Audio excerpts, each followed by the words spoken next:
Welcome to this afternoon's session on After Child Q, Resisting Racism in Education. We've got a panel of fantastic speakers this afternoon. I will just quickly do a rundown of our speakers, who are Juliana Ojinnaka, Daniel Kebede, and Brian Richardson, but I'll introduce them in a bit more detail as they speak. So they'll be speaking for about 10 minutes each, and then we'll open up the session to a discussion for you to ask questions and to make contributions, and then they'll come back at the end to just sum up any points raised and so on. In the discussion, obviously put your hand up and then there'll be somebody with a mic who'll come around and obviously let us hear you speak. So, we're going to start off with Juliana. Juliana is a member of the UCU and is also the chair of the Black Members Standing Committee. She's also a community activist in Sheffield. So Juliana, you have 10 minutes. Good afternoon, everyone. Good afternoon, everyone. Thank you for the privilege to speak to you on this very important, very current, very important, very current issue confronting our communities. But before I do that, I want to congratulate the organizers of this conference for bringing together people from all walks of life, as well as all over the world, to come together to discuss issues of concern to all of us. So I'd like to thank them for putting everything together and for presenting such an interesting weekend for everybody to enjoy. Thank you very much. Thank you. Well, we can give them a round of applause. Okay, so I've been introduced. My name is Juliana Ojinnaka. I'm a lecturer at Sheffield College. I'm also a member of UCU, the University and Colleges Union. I'm the chair for the Black Members Standing Committee there. I'd like to send solidarity to our members who are on strike at the present time in different education sectors all over the country, from the colleges to universities and so on. It's not easy. It is a very difficult time with situations in terms of living costs going on higher and so on. And so we have had to take a stand in order to equalize our standards of living. Okay, so I'd like to just say a little bit about the situation with Child Q and its impact on our communities. When I heard the news, my reaction to the news that a young black girl was stripped and sprayed by the police without an appropriate adult present was one of incredulity. And I think a lot of people felt the same way as well all around the country. And then I'll find out later that she was also in the middle of her exam, but also that she was on her period. And then I had to ask myself, is there nothing sacred anymore? For a young girl to go through this, it was just horrendous. And I felt really deeply saddened by it, and wondered which society we're living in. And also, where is the dignity for and respect for the black womanhood in this society? It's like we're totally discredited in every way. Okay, so the thing about this is that the government has a clear guideline on what schools are supposed to do and the regulations are supposed to follow in ensuring safety and security of our children in schools. And of course, there are question marks on certain aspects of it. And also, they've listed a number of principles and safeguarding, including empowerment, things like protection of our young people, those who are most in need, and so on. And the issues about accountability to our communities, as well as transparency. And what we will find that is that this hasn't happened in the case of Child Q. And also, there was the police, you only get the police involved according to this regulation if there's danger to life and risk of injury to the communities or serious crime is in progress. In the case of Child Q, these procedures were not adhered to, and this is a very sad day indeed. And also, I have to add that Child Q is not the only child in this situation. Okay, so we've had studied a lot of reports. The Guardian, for example, reported that there were other girls as well who were stripped and searched while they were on their period during that period as well.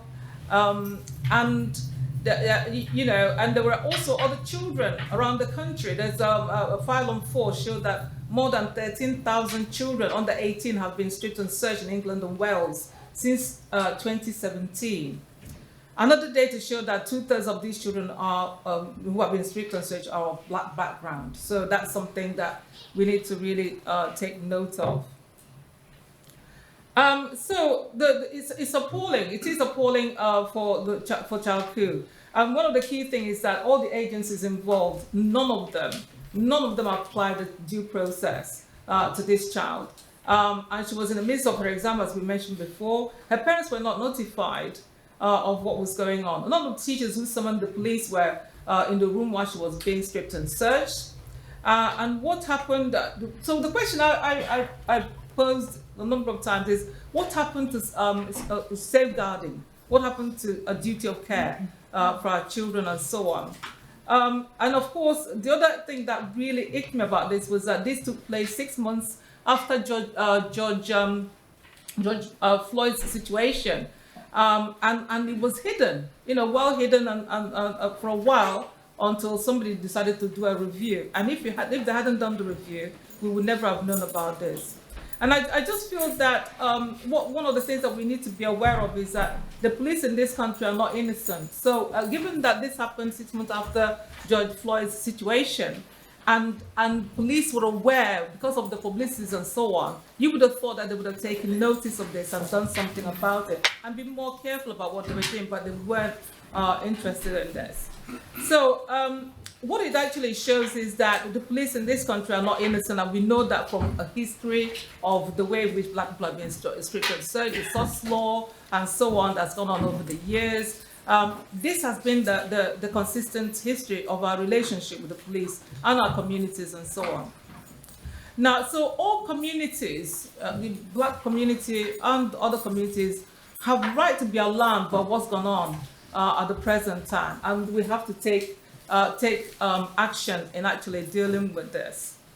And so, what are we doing in terms of our union, in terms of dealing with this situation?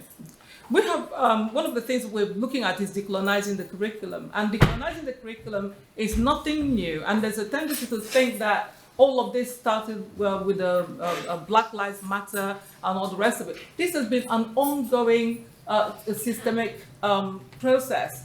And a lot of black students have fought in the past for the change in the curriculum. You know, so there've been students in universities in London who have asked, you know, why is our curriculum white? Why is our professor white? You know, why are we reading just white authors in our courses and so on? And so this is something that we are working on and pushing for a change. Also, black communities, in the black parents, there's been a move from the black parents from time, especially with the writing of Bernard Ford's seminal work on how the West Indian child has been made educationally subnormal. And a lot of you might have seen the documentary on this that was done recently. And what a lot of the parents did was to be fighting for their children's education, because that is the reason why they came to this country. And they were being denied this education. So the parents have fought for a long time for this to be the case. And we've had Saturday schools put in place, after school club being put in place. I, for one, was one of those people who was supporting children in Manchester, where I grew up, on Saturday schools and so on. Okay, so every Saturday we go and pick up the children and educate them, give them the basic skills that they need in order to progress in schools and so on. So this has been going on for a very long time. It's not anything new. And also we've had writers, black writers, pushing for decolonizing the curriculum. Because if you think about the person who's oppressing you, what kind of education would they want you to have? Okay, the education they want you to have is not one that's going to elevate you. It's not one that's going to make you top of your class and so on. It's one that will bring you to your level. And as one of the holy books talks about, you know, producing children who are hewers of wood and fetchers of water. Okay, and this is what the system wanted to do, to put our children in a very lowly position. So what we're looking at then is what kind of support is provided for black children or black students. I'm talking about all sectors of education in the education framework. And what kind of things are we teaching them in the schools, and who's teaching them, and how are they approaching this teaching and so on. Okay, so I'll leave it at that, and then if there are any questions, I'll take it from there. Okay, thank you very much.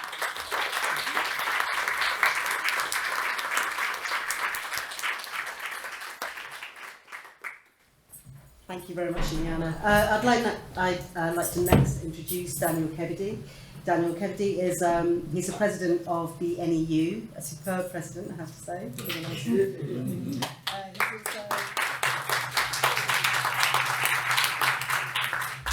also an anti-racist activist. He's also standing for General Secretary of the NEU.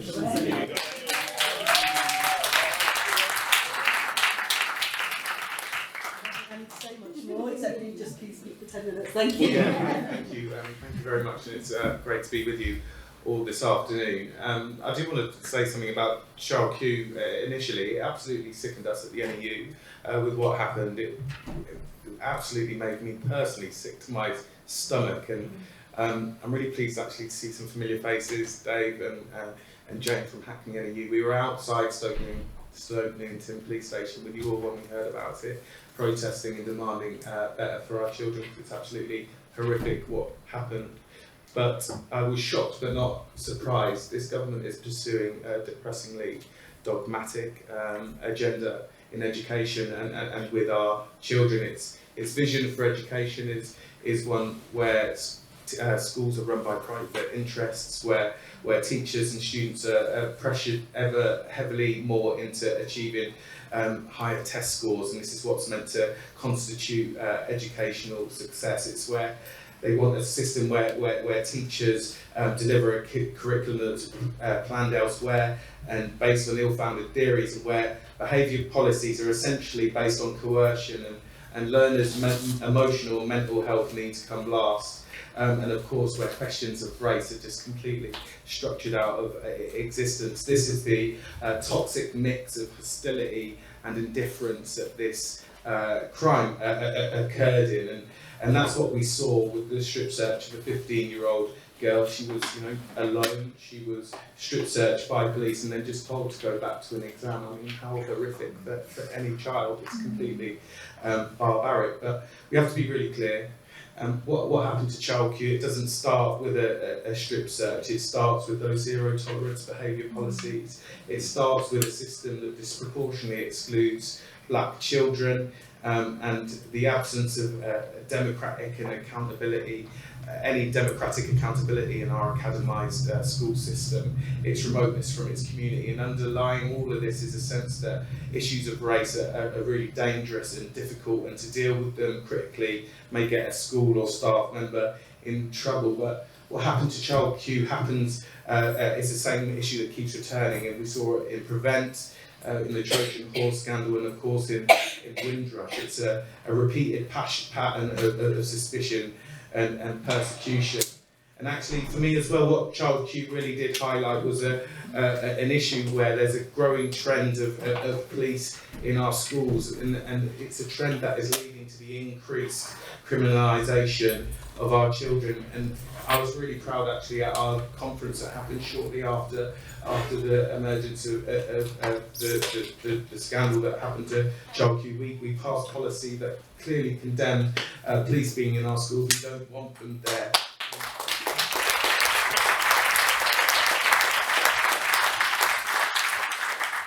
We are getting criticised for that, and some say that we are wrong for that position, that police can provide a pastoral role, but it's absolutely wrong position to have. They degraded and humiliated Child Q. I'm a teacher actually. First and foremost, I teach in a Peru just outside Newcastle upon Tyne, and I've worked with many young people whose first contact with a youth worker is following police arrest. We're getting it the wrong way round in our schools. We need to start with the youth workers, we need to start with the counsellors, we need to start with the services that have been cut to the bone by this government, and not have police in our schools at all.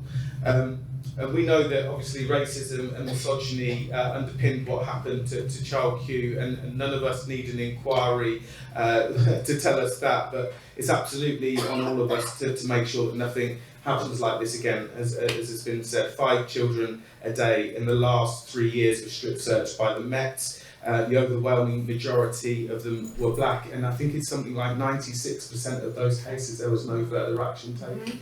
They don't even work. And we know it's not just her race and her sex, but also her class. And one thing that really shows me that is I've been down the Houses of Parliament a lot, and they've got police everywhere. So they've got a huge police presence. 11 in 12 of their toilets test positive for cocaine, and I've never heard of an MP getting strip searched.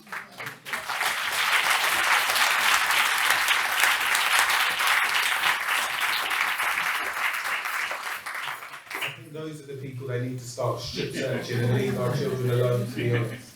But what can we do about it? And I think that's the really important question. But for me, I always look to the children, and they are all right.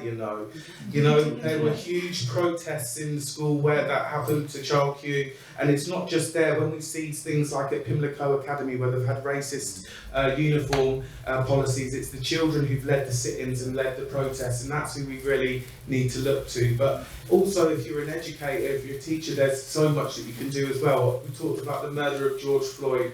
After that, I never saw such an enthusiasm amongst teachers and educators to work together to change the curriculum, to ensure that Black history was taught all year round.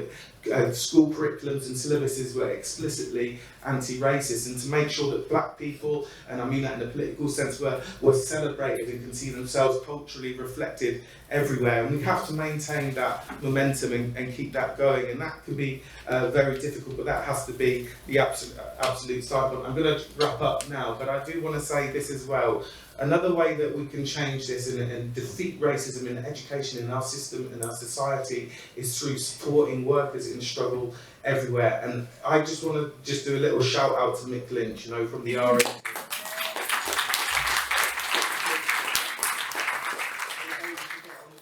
And I've been able to watch him, address his workers, and he always gives an explicitly anti-racist message that we are workers, black and white, we are rainbow people, he called it, and he explicitly mentions fighting structural racism that leads to low pay and inequality. And in the NEU, we're moving on our own issue around pay and our own ballot, and my position is that we move straight to a ballot, to be honest. That is my position.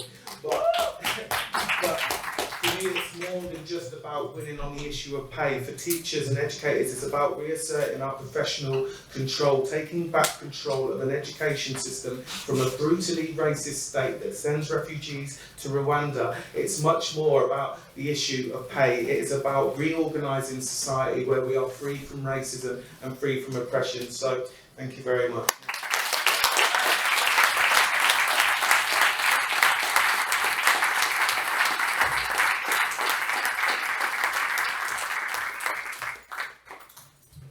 Speaker just for this part is Brian Richardson. Brian Richardson is a striking barrister.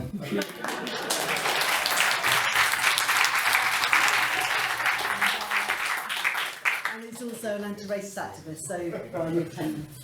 It's nice to be able to address you as a fellow worker.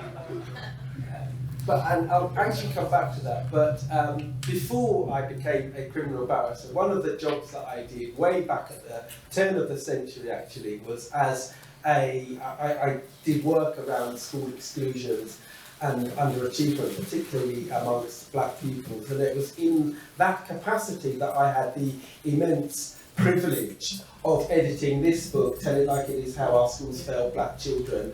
And the catalyst, actually, one of the key catalysts for that book, there were two catalysts. One of them is, and Juliana mentioned Bernard Cord's seminal work, How the West Indian Child is Made Educationally Subnormal in the British School System, which was the subject, as some of you may have seen, of the Small Axe dramatisation by Steve McQueen in 2020 in a recent documentary. And I had the great privilege of, and that it had been out of print for decades, and had the great privilege of republishing it as the central essay within this book, Tell It Like It Is, back in 2005. The other catalyst was a series of conferences that had been organised by Diane Abbott, originally in Hackney, and they were called Hackney Schools and the Black Child because they were focusing on children in her constituency. They became then London Schools and the Black Child, and ultimately, really, they were national events. The last couple of were national events held in the Central Hall in Westminster with thousands upon thousands of parents, community activists and young people themselves in attendance. And the reason they were there really, I think, is a testament to how long these issues of racism and exclusion and underachievement in schools have been an issue, but also a testament to the commitment and determination and passion of people to do something about it. Wrote that pamphlet in 1971, exposing the scandalous treatment of black children in schools at that time. And of course, part of the reason he did it was this, that so many of the Windrush generation, our parents, our grandparents had come to this country, the supposed mother country, but had been denied the opportunity of decent jobs, decent homes and so on. So many of them never expected to stay. They thought they'd come, live for maybe 5, 10 years, earn some decent money, send money back to support their families, and then go back themselves. They weren't able to do it, of course, because they were denied decent jobs and opportunities. So they ended up settling more permanently in this country and having families and having children. And it was those children who were then going into schools here in Britain. And having been educated in British colonies, knowing what the British education system was supposed to be like, they hoped and expected that their children would have an opportunity through getting a decent education to have a better life than they had. But instead they saw that their children were being categorised as educationally subnormal and dumped into sink schools. But they didn't just accept it. They knew that their children were not educationally subnormal. They organised, they campaigned, that's why Cord wrote the pamphlet, and they campaigned for a change.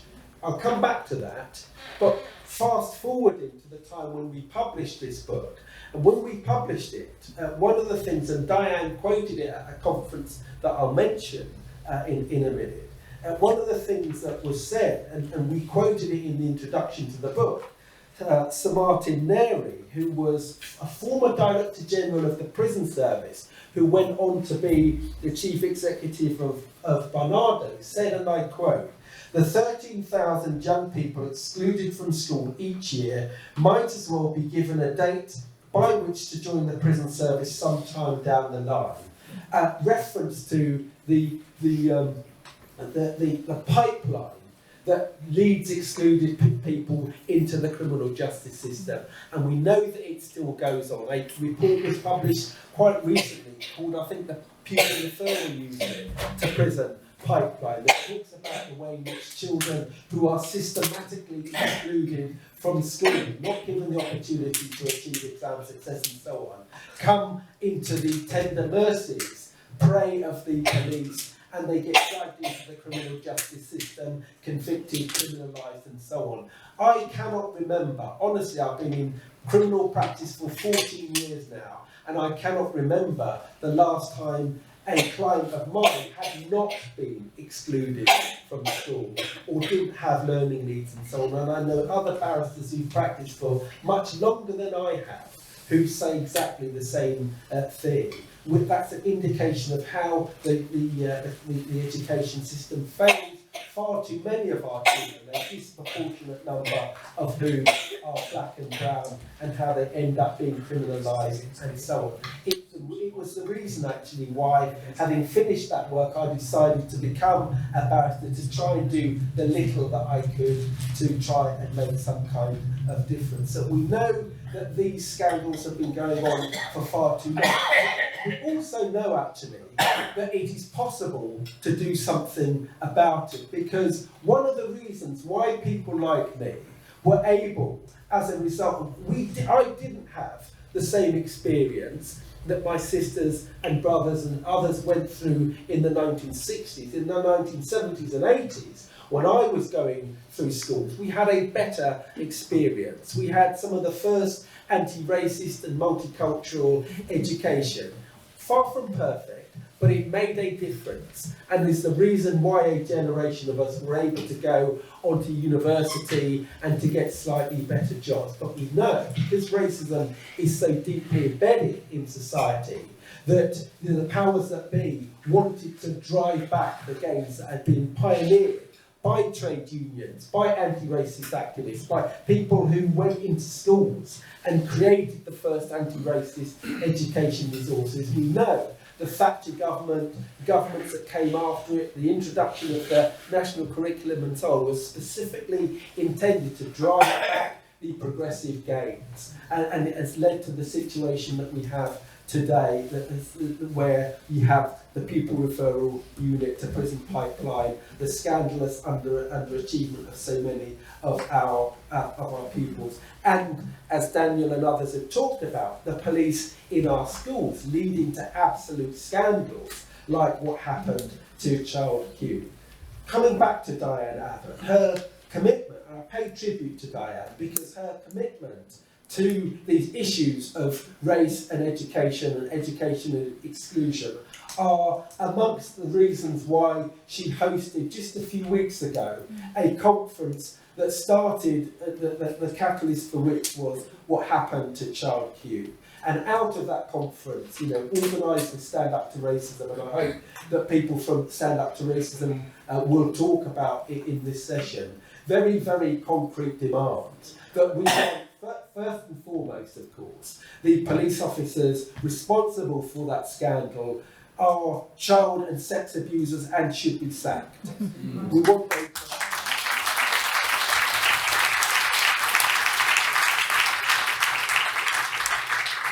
as Daniel has said, more than that, we don't want the police in our schools, and the resources that go into the police being in schools should go into far more progressive educational resourcing for our children and the improvement of the education system. That has to be another very, very concrete demand, but we want to go further than that as well. The debates and discussions that we've had that were, I think, were given a new lease of life by the Black Lives Matter upsurge in 2020. We're on Zoom calls with literally hundreds of people talking about decolonising the curriculum. And just a couple of days ago, it was interesting to hear on, I think it was on Radio 4, there was a discussion in which people were talking about removing Philip Larkin from the literature curriculum and replacing it with more diverse voices.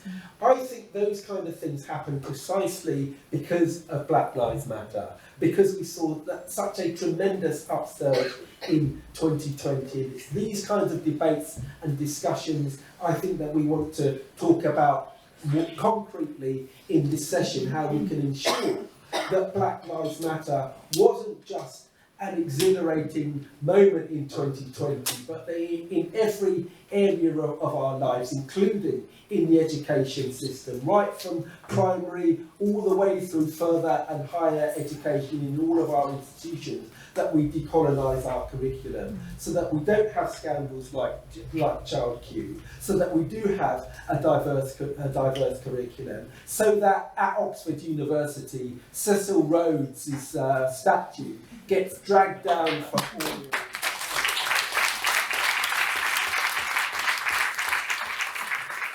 put on the agenda by the Black Lives Matter movement. Let's make sure that the lasting tribute to people who've led those struggles, the lasting, the legacy of the campaign generated by Child Q is that we drive these things out of our education system once and for all.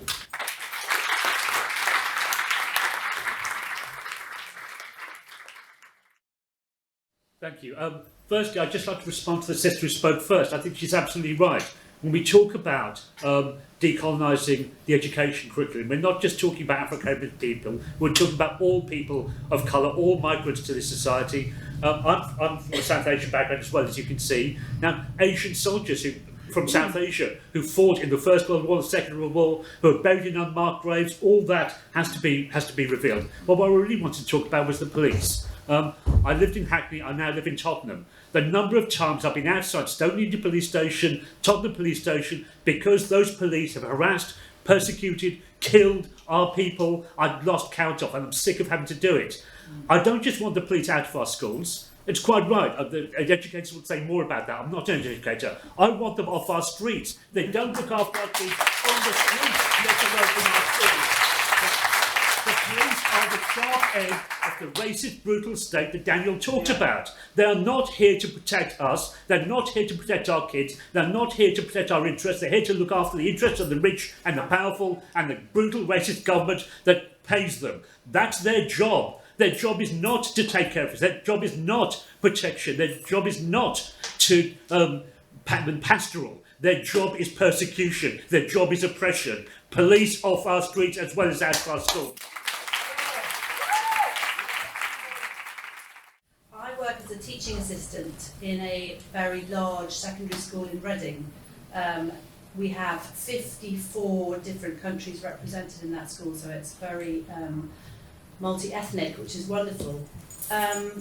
In reference to Brian talking about Philip Larkin being replaced, I also heard recently on a radio station that there's talk of some of the First World War poets being removed or replaced, which will no doubt cause uproar amongst certain circles. But I can't help but think the more diverse literature and history that our children are exposed to can only be a good thing. Not to say that the war poetry is not very interesting, but it's, and I wanted to ask, how is the decolonisation of the curriculum being pushed forward? Because for me it just makes no sense that we're still teaching children about kings and queens and we're not learning the context to so many of the children that are in schools today, where they're from or where their ancestors are from and why we're all together in school. So, thank you. Okay. Totally agree about the last thing actually, although I think it should be as well as rather than instead of, because I think the wider experience of literature and history you get, the better. But I was a teacher in Hackney. I retired a couple of years ago. I was at the demonstrations outside both Stoneleigh Police Station and at the Town Hall the following Sunday. I think there's huge anger in the community and incidentally among teachers and support staff in Hackney about what happened. We had a huge Hackney NEU meeting the week after, a couple of weeks after Diane Abbott.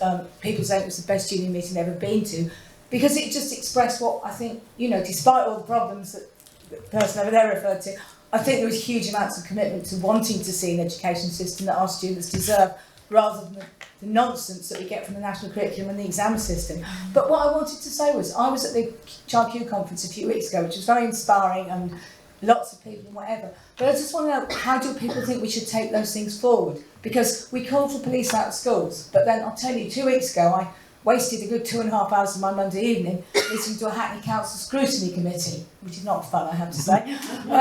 But actually, it was all about hearing from the participants. They didn't ask any teachers, I might add, but and there didn't seem to be many parents there. They had a lot from the Metropolitan Police and from various councillors who were basically saying, we will change, we will be nice, we want to reach out to the community, we'd like to go and work more with students. They even suggested they might like to, I'm not kidding, role play, stop and search with the students.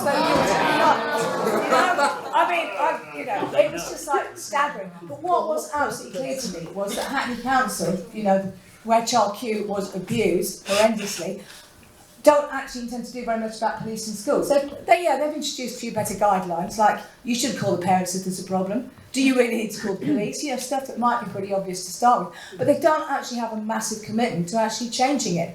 And I think we have to think about, in that case, and I don't think head teachers do either, by the way, in that case, how do we actually go about actually taking that forward? Because I think there's the issues around the police and everything that Brian said about, well, can you challenge them and say, well, do we have to have the police? Can't we have the youth worker doing the session on knife crime, for example?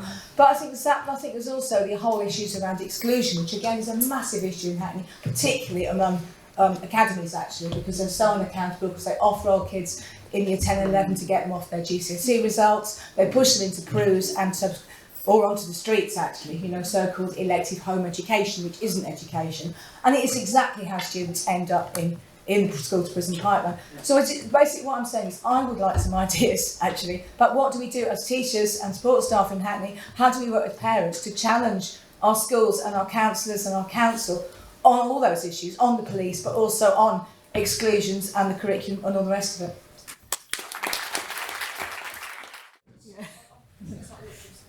Just on the police offering pastoral care in schools, I think we've seen recently that police can barely look after themselves, let alone us, let alone kids in school. So I've worked as a teacher, teaching assistant, a behavioural mentor, everything in school bar being a head teacher effectively. And I'm trying to think about like poetry words to put together. I realised the key word here is reality. This is a black child's reality. I went to the school in which child Q happened. I attended that school and I realised, wait a second, oh, it's gotten worse. Of course, there wasn't any police when I was there. However, I have ADHD. Other children have ADHD. I was treated a lot differently. Kids were able to leave the classroom to get water, have a walk. I wasn't allowed to do that. These are the things that's happened. I'm 25 now, and it's crazy. There's now police in schools, and I was working in school in Islington, and I was walking around and I saw a big police officer just like stumbling about as they do. And I was like, something's happened. Clearly, something's happened. The police is in the school. There's been something's wrong. What's happened? Oh no, this is the Safe for Schools officer. They're here to support people. Now, my white friends are scared of the police, which means I'm also quite afraid of the police. A lot more than they should be. Imagine being a black child, having your tie all the way up here, walking around in places that don't fit you, and seeing a police officer bundling through, giving you the evil eyes for every little movement you make. We get surveillanced, we get stops and searched everywhere around Hackney. School, if I'm correct, a human right to feel safe in school, right? Police don't make us feel safe on the streets. They don't make us feel safe in schools either. Get them out of schools. A child's introduction to police in a school where they should feel safe is criminal. Yeah. Especially as you put it, the police officers in the child Q case are sexual abusers. Yeah. They are child abusers. But also the teacher that had the dumb idea to bring the policeman in there in the first place. Highlights racism at a high scale. I smell weed. Do you now? How convenient. It's always they smell something. Smells a probable cause. Yet she was strip searched. On what basis? They can't even explain it. It's despicable, it's awful. And the fact that we're still talking about it, but it feels like nothing's been done. I don't want to say we should strike, but you know. Strike.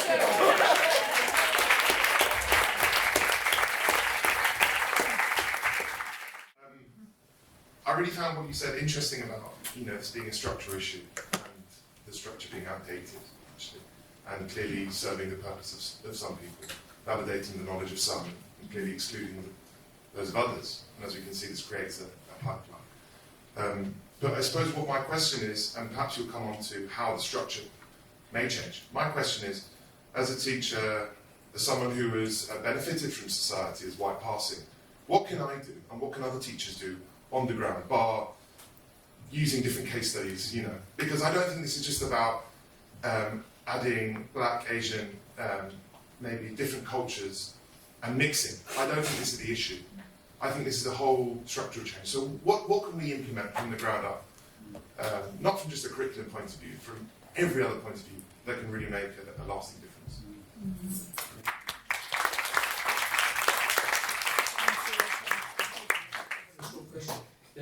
I come from Germany and I'm in the left party, and there is a demand to make weed, is that the right word? And I think that's part of the problem. Why should it be illegal? I mean, whiskey and all the other things are illegal. People I mean, the president or the prime minister gets boozed up on whiskey or whatever, and weed is illegal. I think that could be part of the curriculum. Why was weed made illegal? Because it wasn't in the 19th century. Like Daniel, we were completely shocked and disgusted at the news of when the report was released about Charles Q and went to the demonstrations, huge demonstrations by the way, and a very good turnout for the conference that was organised by Diane, Stand Up to Racism and The Voice and others. And I think what that showed was that not just the disgust about what happened to Charles Q, but a whole number of issues that black people and their families experienced inside the education system, which has been ongoing, as Juliana said, has not been something that's just been challenged recently. It's something that's been constantly challenged. It's something we have to constantly challenge ourselves. Things from the outrageous disparity between exclusions of black Caribbean boys, the curriculum, the white curriculum, the fact that people in Hackney, a year 11 girl, was sent home almost an entire year because she wore her hair naturally, and apparently that meant that other people weren't able to see the whiteboard, as if no one's ever heard of a bloody sequel of that. So these experiences are constant inside, and they have to be challenged, and we have to constantly challenge them, as the colleague up there just said. And it means that we have to understand where they come from. And this comes from an education system which is basically a reflection of the priorities of society, a reflection of the priorities of the system which is trying to just basically exploit the majority for profit. And that means that we are educating for acquiescence, we're educating people to wear uniforms, we're educating people to go in all time, etc., so they can go to those workplaces and fulfill that role under capitalism. And it also means that if you have a system which is the deeply racist system, which divides people on the basis of race, then you have a system which prioritises and understands or believes that there are sections of society that will not play that productive role, but there will end up be the criminal aspect of society, etc. Identify them early. Why not? Why not identify them early so you can actually sort that out and actually prevent the problems later on? And therefore, if we want to challenge, and we have to challenge it, we have to fight inside the system to decolonise the curriculum, to actually fight against the exclusions, to fight against the racist practices that exist. But at the same time, we have to understand that we have to fight the system itself, that the education system is a reflection of, and we have to change for a better system, and the system actually where we can do away with the exploitation, do away with the oppression, and actually that means we can actually then have a truly fulfilling education system which is based on fulfilling people's individual personalities and potentials.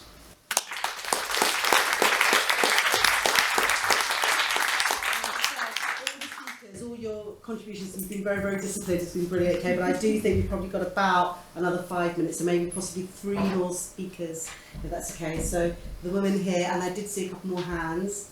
The woman in the striped shirt, I'm sure if you want to speak, and you will be the last speaker. So apologies if I didn't manage to call you today. Hello, hi, my name's Sadia, I am NEU Redbridge. Just want to highlight, in my school we have a dedicated police officer. Till this day, I still don't know what her job is and what she does. She stands at the gates, she intimidates our children, and intimidation is bullying. She needs to get off our side, because she doesn't do anything. And it's fairly obvious, and if we look at the bigger picture, we used to have services such as Connections. We used to have youth centres. They've all gone.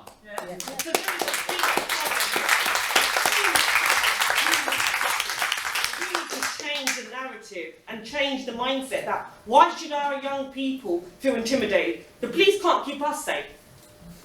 Where was the police when Zara Alina died? What were they doing? Sleeping? She was killed in broad daylight, like in the morning, early hours in the morning, and it just didn't work. And the community has come together. It's actually the communities that will come together and support our young children. Our young children need us more than ever to take a stand. And it's really, really amazing to see young people actually standing up for themselves and standing up for what they believe in. And that in itself, as educators, as people within our society, should give us the oomph that we need to make structural changes, to fight these policies and challenge this government that are supposed to be our leaders.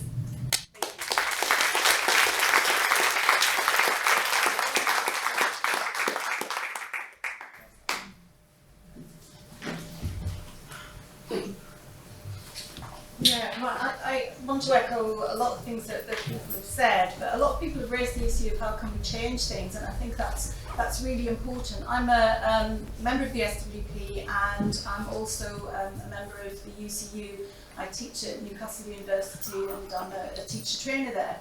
I've been there about 20 years. Now, when I first came into teaching as a young student, I was the first of my family to go to university, a working class person, and I came in the 1980s into teaching, and I was really, really inspired because the curriculum then, we had no national curriculum, and the colleagues around me, more experienced colleagues, were teachers on the ground, were producing curricula that was diverse, that was looking at history in it from a global perspective, that was looking at child-centred, the stories that children have to tell and their families and so on in their communities. And I was really inspired by that, and so that led me to go into teacher education.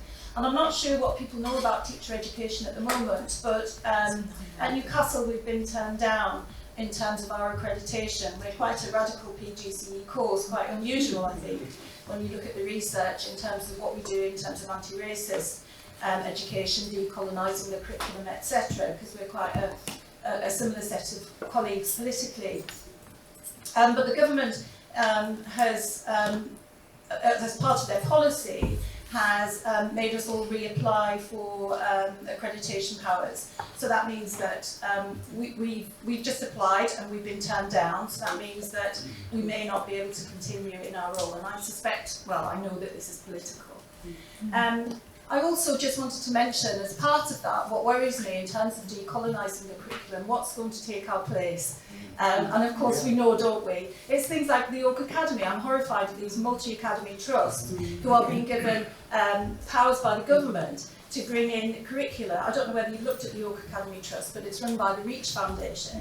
And if you look at the Reach Foundation and the trustees and the people who are running that, it's business people, it's not teachers, it's not educators. These are people out to make money out of education. Typical story, we've heard it all before. But more worryingly, when you have a look at their curriculum, if you look at the Oak Academy curriculum, these are online lessons that were encouraged during the pandemic for teachers to use, and now the government is saying that they want all teachers to use them. Have a look at them. They are racist. The history curriculum in particular is so frightening.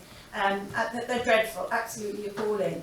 So there are a lot of policies that are working against us, and I just, I'll wrap up very quickly and just say, I agree with Daniel. I was very inspired by the RMT as well recently, but by all workers in struggle. And I think, my union, the UCU, we've been on strike recently, and we need to join up that fight. Yeah. You need to join the SWP, of course, because you're going to coordinate that fight with other activists.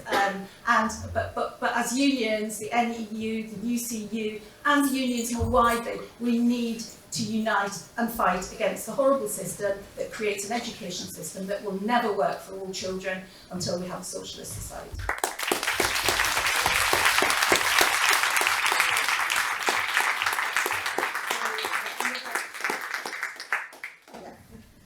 I wish we ended with that because mine is a question, not a rally cry. I guess I work in education where I work with schools across the country to understand what's working, what's not working. And ultimately my work is supposed to inform policy, which I'm deeply ashamed about because half the time I'm not allowed to use words like privilege, racism, systemic racism. I'm the only person of color in an organization that's informing policy for the government, and it's deeply shocking and shameful. I didn't go to school in this country, so I have lots of gaps in my knowledge. But I guess what I find that there's a real crisis of language.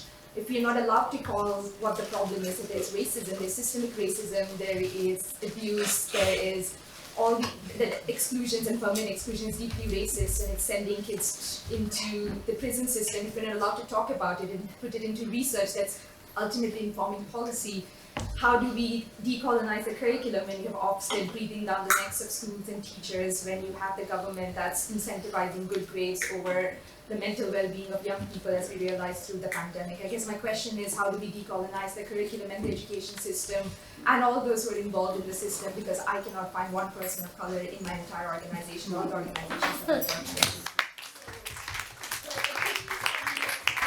What this has done is I quit my my job. It drove me out of the system, and I know it's driving lots of other talented teachers and people of color out of the education system, out of schools, out of the government, and that's a real shame because that's one of our pathways to decolonizing the education system. So I guess my question is, how do we have language so that people feel empowered to talk about and name the problem and not put teachers into an unconscious bias training, which does nothing, I tell you. So I guess my question is, how do we decolonize beyond having more people of color authors in the curriculum and think about systems, think about the Ofsted and the researchers and people in the civil service who are driving a lot of this policy into schools, who are mainly Oxbridge graduated white folks. So that's my question. I suppose the question comes, doesn't it? Is Child Q going to be a moment again? Right, so that's the question. And that's what they want it to be, didn't they? They want it to be a moment, we flare up, people get angry, talk about what to do, and then the thing dies down again. The difficulty is it isn't going to die down. I don't know if you saw the video last week of a 14-year-old boy being laid on the floor of a shop in Croydon, right, stuff with 2 fucking great coppers on his back, right? They are learning absolutely nothing, because as we know, the institution is institutionally racist, sexist and homophobic, and it cannot change. The police cannot change. And I think there are 2 questions that come up here, isn't it? The first thing is about the issue of police out of schools. And I think obviously for teaching unions, education unions to take that on is a really difficult thing to do, because we know that they will be pilloried for these arguments, just to raise it at the conference and stuff, and the rest of it, at any conference and everything else, and the UCU, as Juliana was saying and stuff, is one thing. But I think that you can hear from the contributions from educators. I was at NEU conference, and the number of black teachers who came up was running part of the Stand Up to Racism stall. The number of black teachers just came up and just was so furious about what happened. It's just summarised everything. So I think that's one of the discussions in it. First of all, is that a realisable demand, right? But the second thing I think comes back to what Daniel said about the students, because really a lot of this stuff is about what is education for, and who controls education, right? So, and when those students walked out at the Islington Sixth Form Centre, when they took to the streets and went out, when they were black and white students standing together, right? So they made a basic point, didn't it? Right? So when you attack one of us, you attack all of us, and that's when it comes to. It's not like a kind of crass link or anything, right? When people talk about the RMT picket lines, what's this all about saying? It's about saying if you're a working class person, if you're a black person or you're a working class person in any community, the police shit on you, the government shit on you, right? Stuff. There's a cost of living crisis, and the fact we've had to bury our own people disproportionately during COVID, but also nobody could bury their own parents while these people were partying. And I think what Child Q sums up, doesn't it, right? Stuff is just the brutality of the system at the minute. Absolutely tooth and nail brutal, and they'll go and they justify it. It's not even like they say whatever, right? They justify these kind of behaviours, and we know that Child Q was the tip of the iceberg. So I think this is why it's part of a fundamental question now, isn't it? Both for students and for educators and for wider society, right? Are we going to allow our society to develop that kind of brutality that can be done to that young woman or that young man in that shop in Croydon, or are we going to turn around and say it's no longer a matter of a moment, it's a matter of a movement? That's what the argument's got to be to take it forward.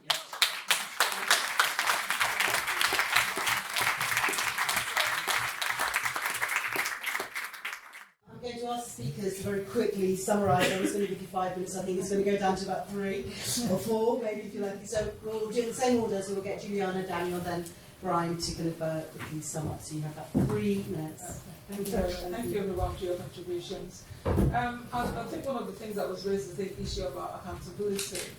There is a provision in the system to ensure that happens, especially with parents and the community.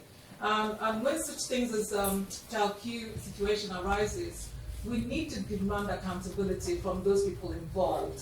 We can't let them get away with it. We have to really demand either they get sacked or, there has to be some kind of investigation into what happened and why it happened, and ensure that it doesn't take place again. So there has to be that moving forward. The second point is about the support for, somebody mentioned about support for parents.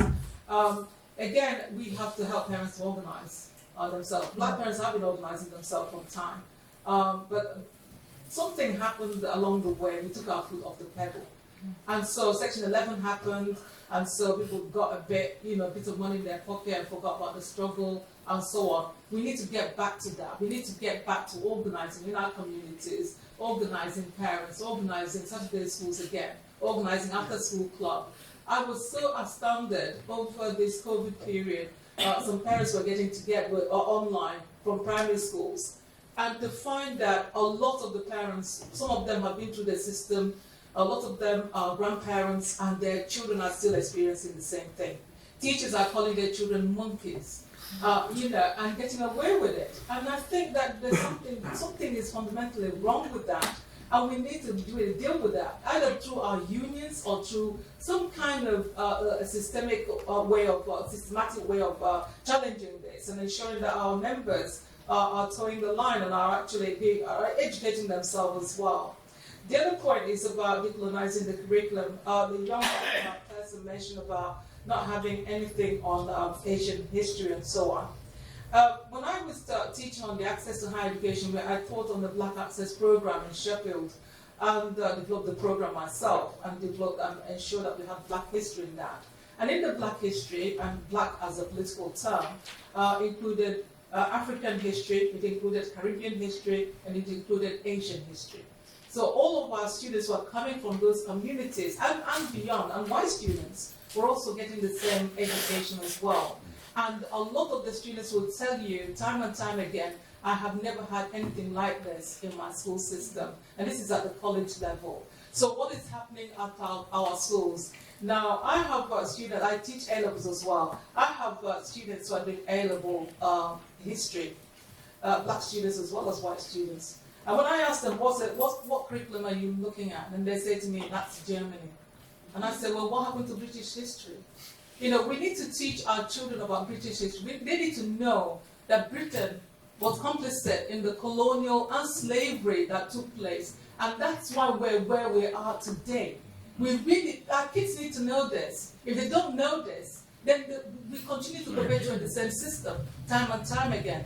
And so a cousin of mine also lectures at the university and also told me that he taught history of slavery and colonialism. And when they finished in a room full of students, about 200 students, everybody was quiet. And he said, why are you guys quiet? They said, we've never heard this before. And this is what we need to do. This is why we need to decolonize our curriculum. We need to teach everybody, including Black students, because a lot of them don't know their history either. So we need to make sure everybody knows their history, know this history, know global history, not just one specific group, but everybody. Thank you.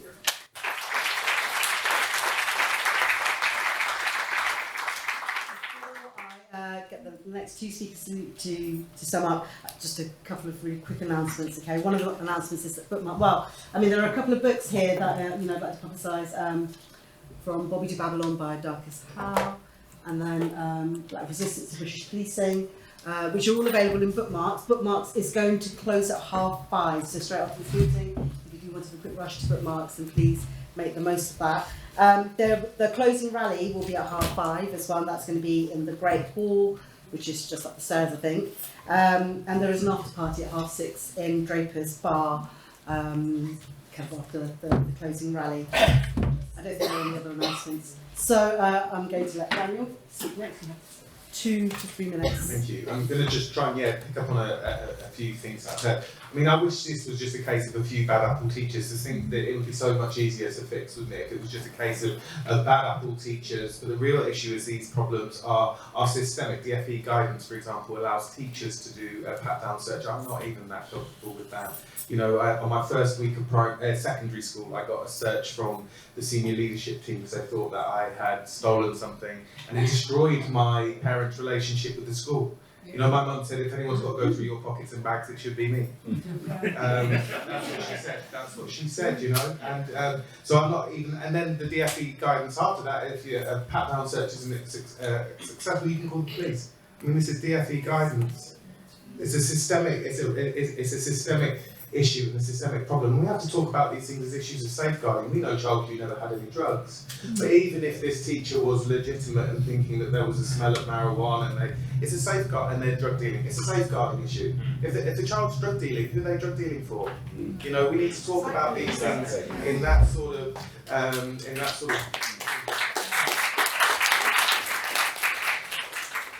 On your point about South Asian history and the inclusion in that. if you're a student, I was on a strike at college in Shrewsbury, and I met a fantastic group of students who was part of the Black Lives Matter group, and South Asian, Black, Afro-Caribbean, and so on.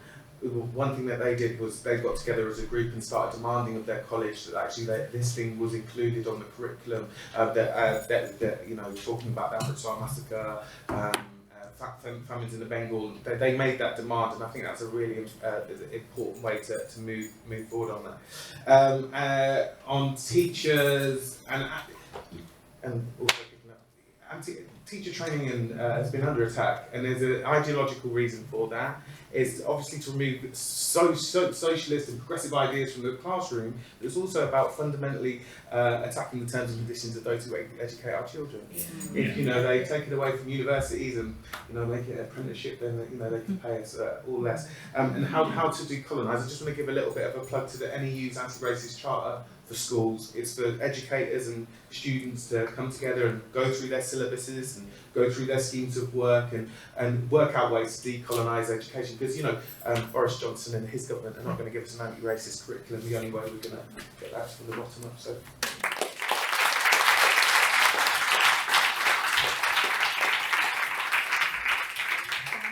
There was a very good question about weed and decriminalisation. Now, I don't know what it's like in Germany, but if you were to decriminalise, and there's a huge debate and discussion to be had about why people take drugs in the first place that we can't here, but if you were to decriminalise weed and other drugs, I certainly know that as a criminal lawyer, a huge percentage of my criminal practice would be eradicated overnight. Now, despite what that would mean for my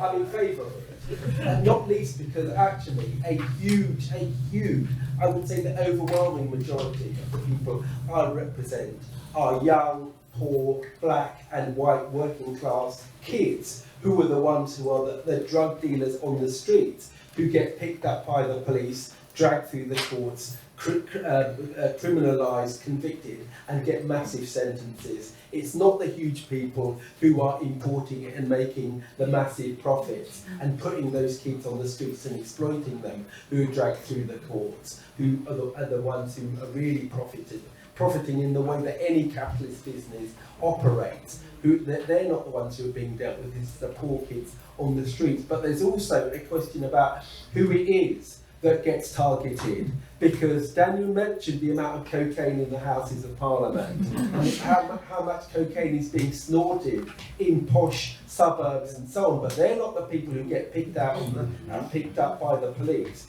It's the kids on the corner selling little wraps of heroin and crack and so on. And I am in favour of putting an end to that rotten exploitation, oppression and the way in which the police target. I actually had, again, the privilege of writing the introduction to this reprint of a series of essays by Darcus Howe, who talks about the police, and Vivek spoke very passionately and very well about the role of the police in society. The reason why Darcus called this book From Bobby to Babylon is because he charts the way in which, from the arrival of the Windrush generation, the notion that the police were these lovely, kind neighbourhood bobbies who solve, whatever little disputes happen and then have a cup of tea with everyone is a nonsense. The way in which you systematically targeted communities, didn't protect them in Notting Hill when fascists were on the rampage in the 1950s,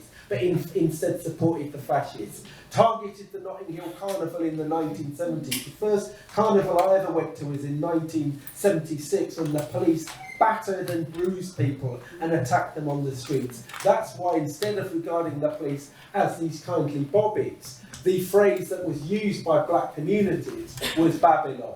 These are the people who are at the front line of oppressing us. And the Race Today Collective wanted this book to be republished, and Bookmarks had the privilege of republishing it because they wanted to highlight the fact that the role of the police then is still the role of the police today. And of course, more and more people know about it and have risen up in protest against it. Black Lives Matter, around Sarah Everard and so on, and those are the reasons why that the authorities have been forced to recognise the institutional corruption and put the police in special measures and all of these kind of things. Nowhere near enough.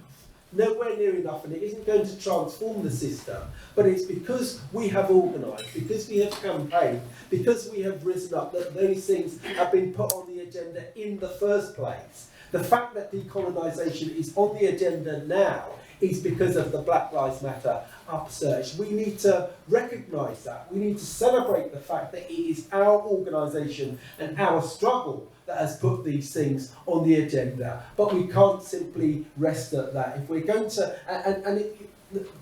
it is.